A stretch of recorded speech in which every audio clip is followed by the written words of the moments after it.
I'm just going to be putting my stitch marker where I had put my last stitch before I started my chain of 10, and then next I want to work a chain of 3. So into the third chain from the hook you want to work an unfinished double crochet. That means yarn over, go into this chain, pull up a loop, and then pull through 2, but you don't pull through the rest.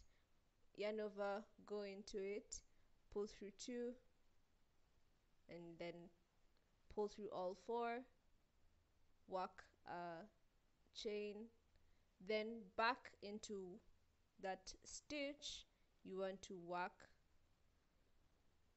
a slip stitch, and then chain 2. Then where we put the stitch marker we're going to work one double crochet, sorry. So you can get the stitch marker out of the way and work 1 double crochet into that chain space.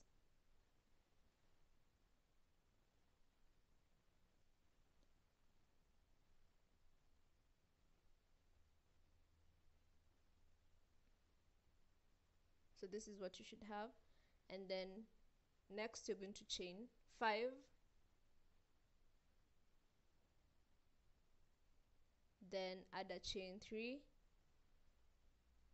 the third chain from the hook, work 3 unfinished double crochets,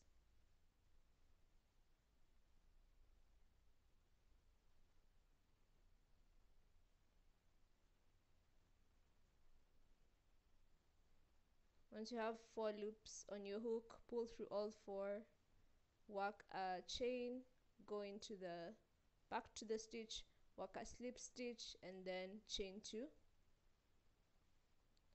count 5 stitches, and into the 5th stitch work a double crochet.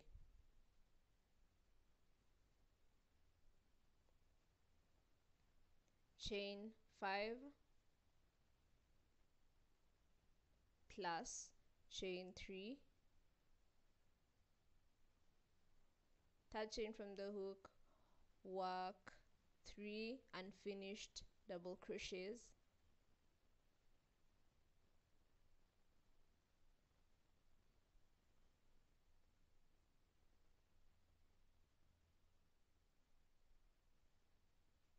pull through all 4, work a chain, go back into the same stitch, work a slip stitch, chain 2, count 5 stitches,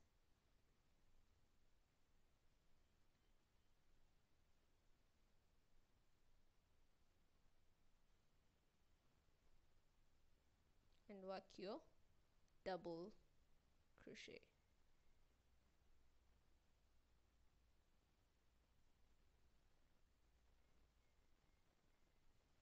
So you're going to be repeating this until you get to the end, where I'll meet you guys and show you what you're going to do for the beginning of the next row, which is going to be a repeat of how we began this other row. So you want to make a chain of 10,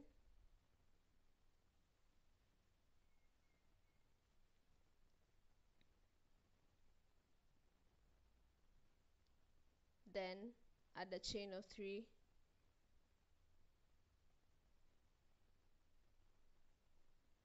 work 3 unfinished double crochets into the chain space,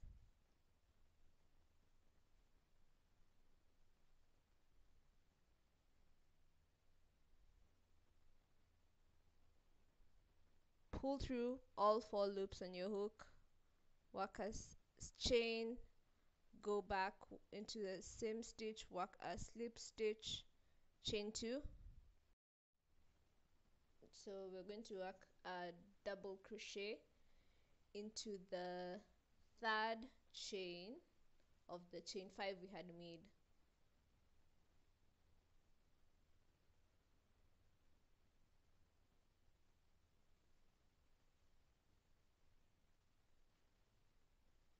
So this is what you should have for the second row, the beginning of the second row. Then chain 5, class, chain 3, work 3 unfinished double crochets,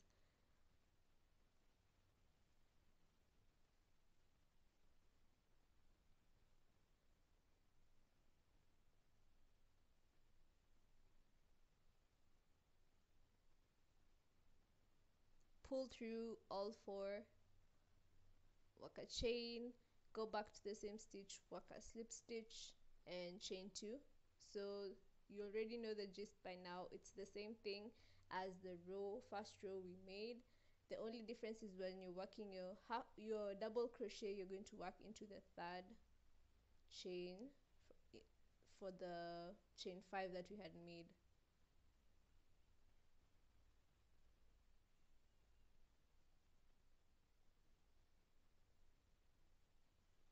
So we're going to be repeating the same thing until we get to the end of the row.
So this is the design you should have for the sleeve, and then you should make it long enough to cover your whole arm, leaving only a little space for the cuff that you're going to be making, but just a little space, maybe a few inches.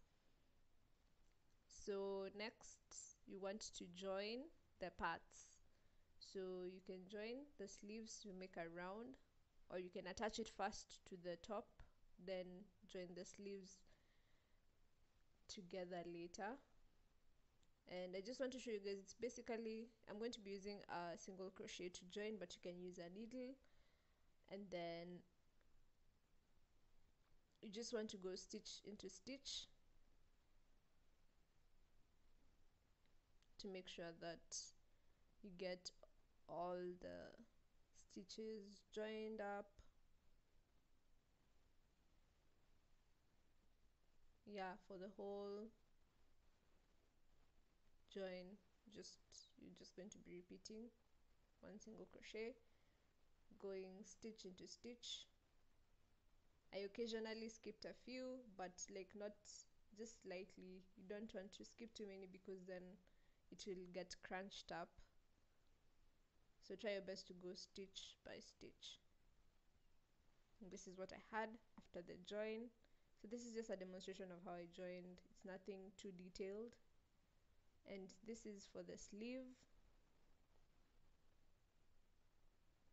Once more, you want to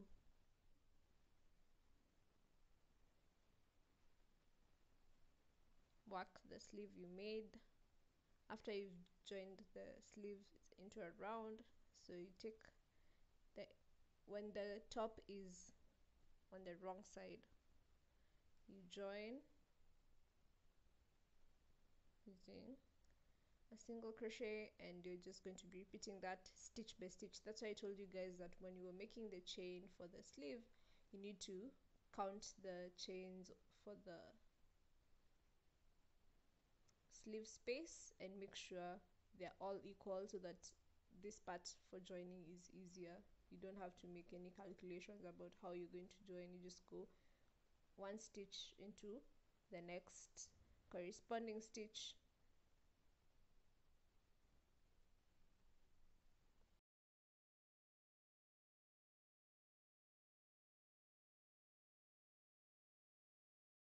So this is the cuff that I made, and I just made a chain of 9, and added an extra chain for the turning chain, then worked one single crochet into each stitch until I got the desired length, and it was enough to go around my wrist, just leaving a slightly small area for my hand to go through.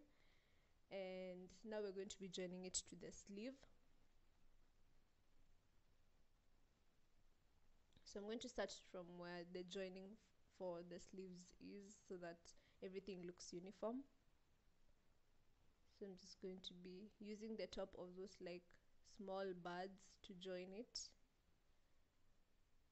and you guys can watch and see how I do that.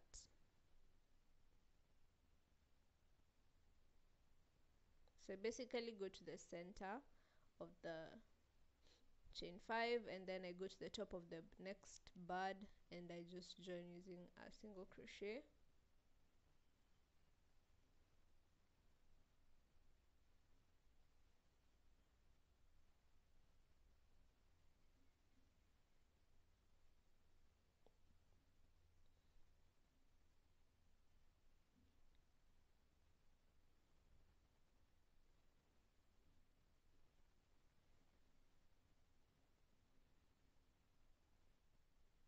So where exactly the bud goes is dependent on you, depending on how wide your sleeve is, how wide your cuff is. It's hard to really explain, but you just want to make sure you can try your best to evenly space it out when you're joining, but it won't really show whether it's even or not, since it's crunched up together. Now you're going to join the cuffs into a round, and I just did that again. My preferred method is a single crochet for joining, but you can use a needle. And that is it, guys. Thank you so much for watching. If you have any questions, be sure to let me know in the comment section. Hit me up on my Instagram, and yeah, see you guys next time. Bye.